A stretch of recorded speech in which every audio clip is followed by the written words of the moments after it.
Hi, friends. Let us know about leadership. What are the leadership qualities one must have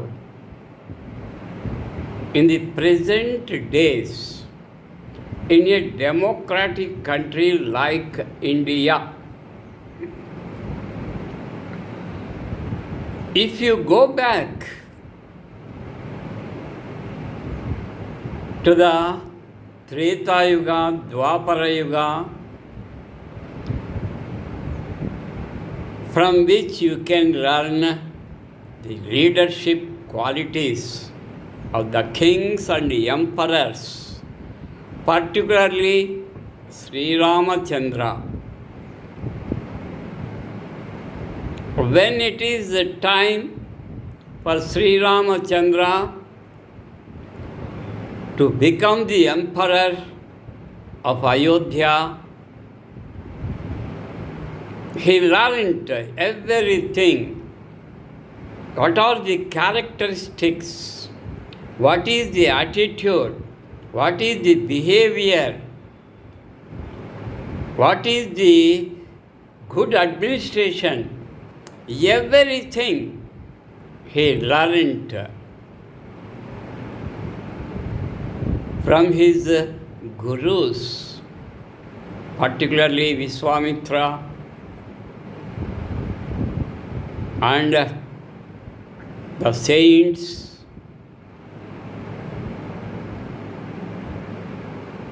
He observed his father also, that is Dasaratha, who is a great warrior, administrator, thinker, and a radical.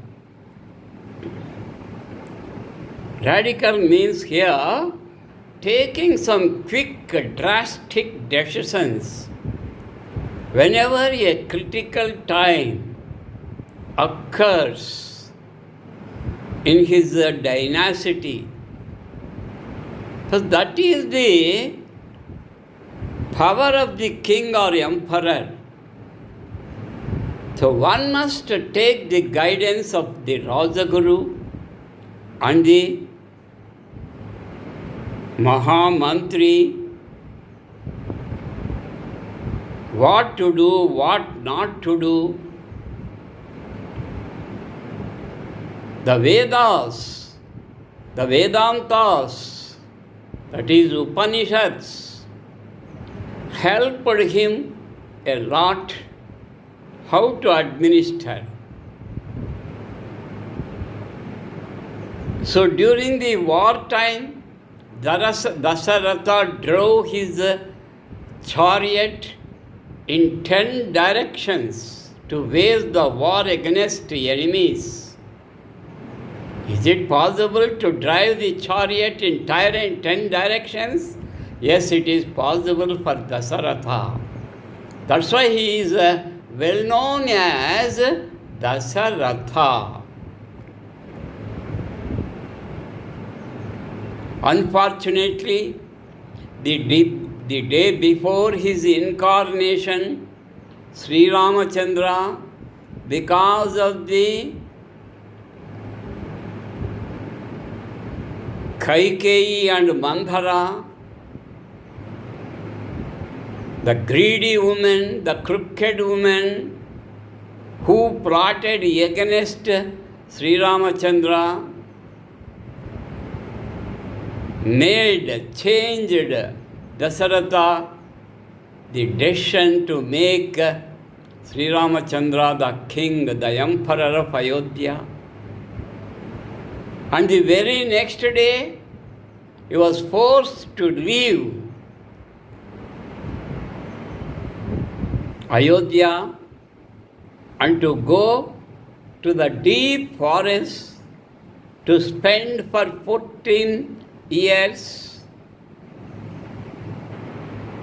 He smiled very pleasingly He agreed to go to implement the orders of his father, beloved father Dasaratha.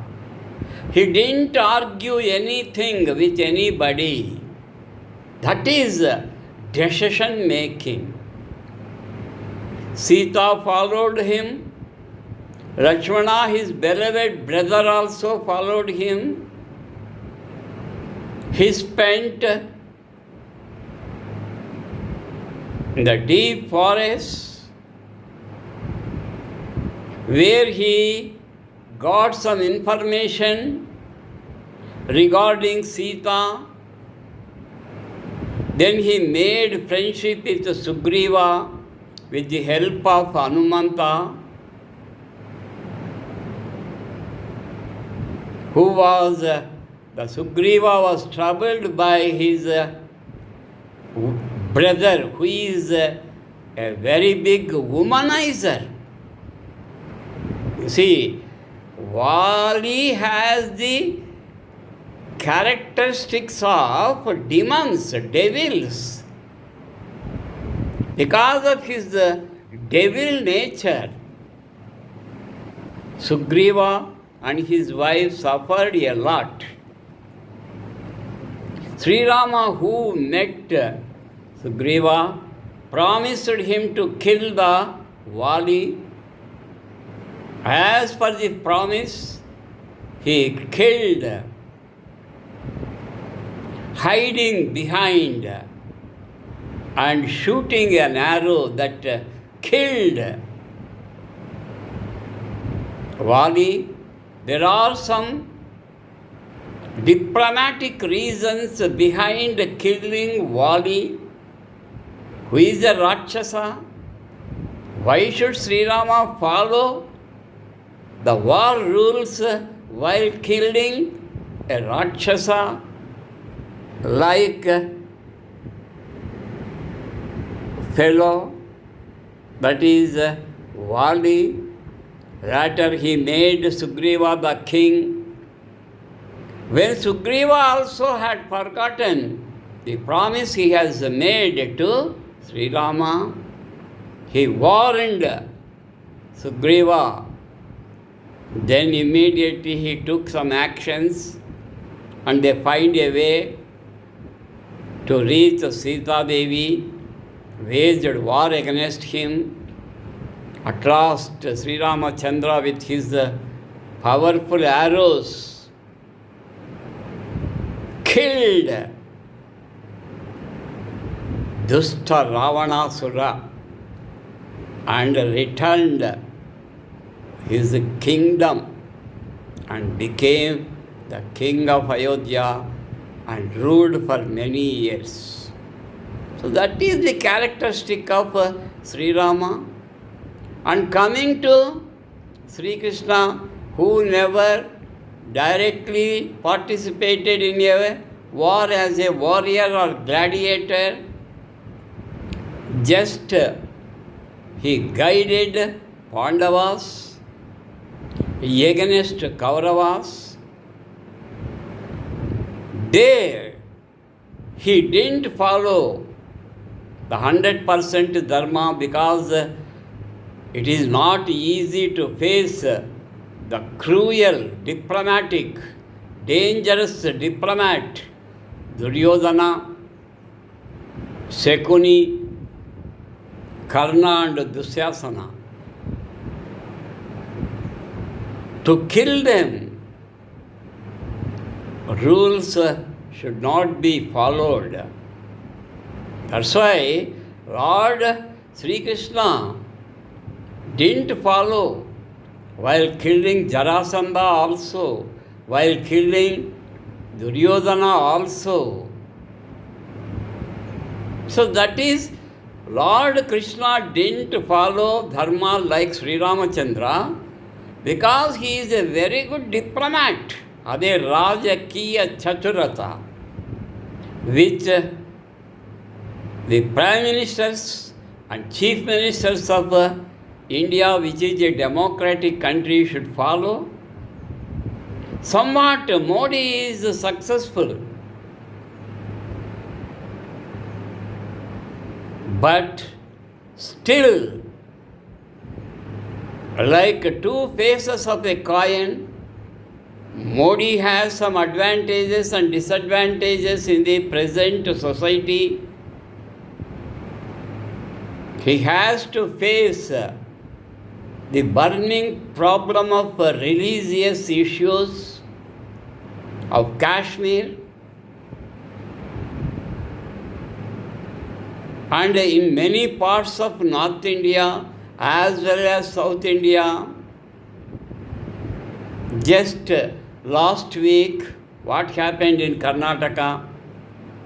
We Indian people are experts in creating a big issue from a zero issue. Why? Because there is no Rajaniti in politics today. Why should they make false promises to attract the voters? If the promises made by the chief ministers of many states can be implemented, from where they can get the financial aid, how far the central government can give, how many times it can give. But an efficient CM should convince the Prime Minister and the central ministers in getting proper funds for the development activities, but not for welfare activities. When the country like India, which has very, very large population, has very limited income sources, taking that fact as granted, the chief minister should stop giving the false promises. How far you can implement free schemes? Rice, okay. And what about important schemes like creating employment opportunities, irrigation facilities, which are very, very vital for the country like India, where 70% of the people live in village areas who are depending upon the farming, cultivation. Today the business people also cheating the farmers, giving fake seeds and duplicate fertilizers and cheating in all ways. The farmers are the main sufferers.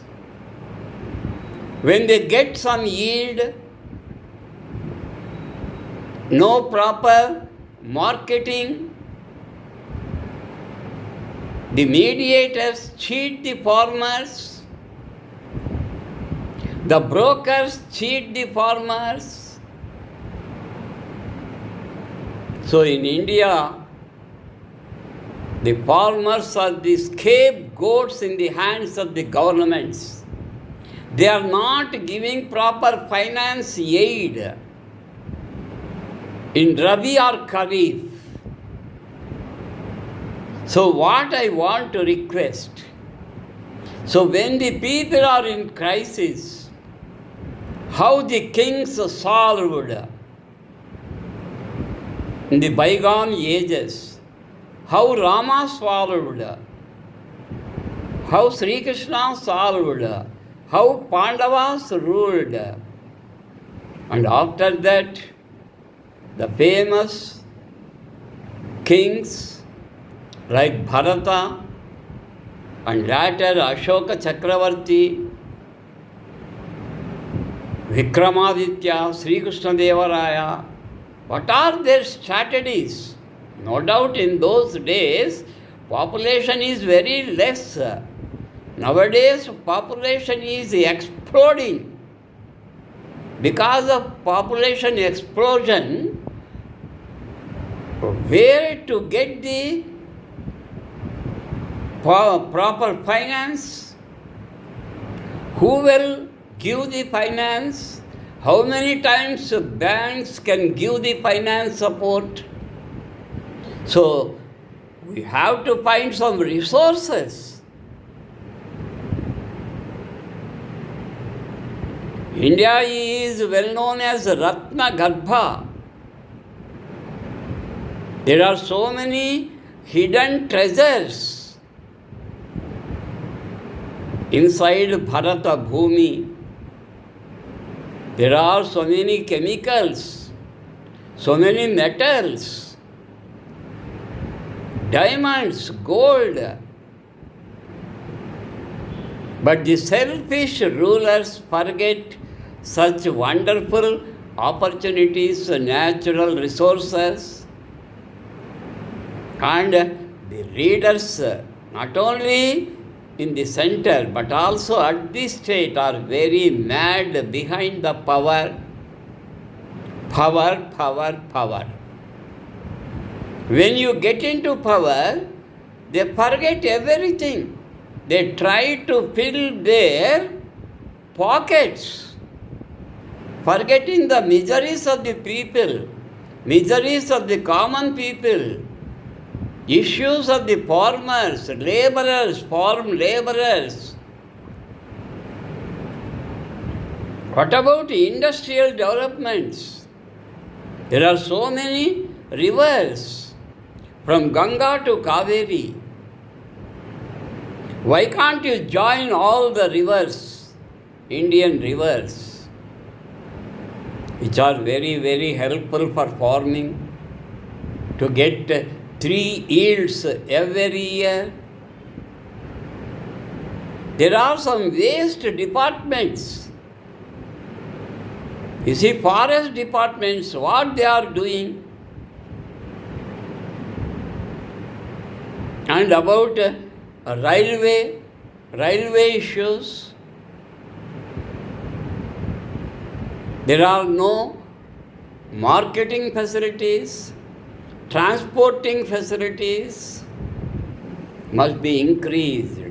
Unless and until India is not developed in all the fields, unless and until the corruption, the illiteracy is driven away from India, India cannot become a developed country. Our leaders are saying, oh, India is developing. No. 1 foot forward, 6 feet backward we are going. That you should not forget, my dear leaders. There is technology, there is water resources, there is coal resources, mines, there are different mines, extract them. Make the farmers to follow modern methods of irrigation. Drip irrigation is very, very successful. But what to do? The farmers are not receiving the equipments, the technology to use them. So, last but not least, leaders, stop your selfish motives, selfish benefits. Work for the people. Otherwise, your power, you will be dethroned from the power by the mandate. Vote is as powerful as Rama Bana. So if the people use the Rama Bana, the governments at the states, in the center, will be pushed into Bay of Bengal or Arabia or into Indian Ocean. Sorry, if I is somewhat emotional. Please, sorry. That is the truth. That is the reality. People are also in illusion. People are in dreams. You come out of the dreams and come to know what is truth, what is false, who is a real leader working for the people, who is a fake leader, selfish leader, improving his properties. Thank you, one and all.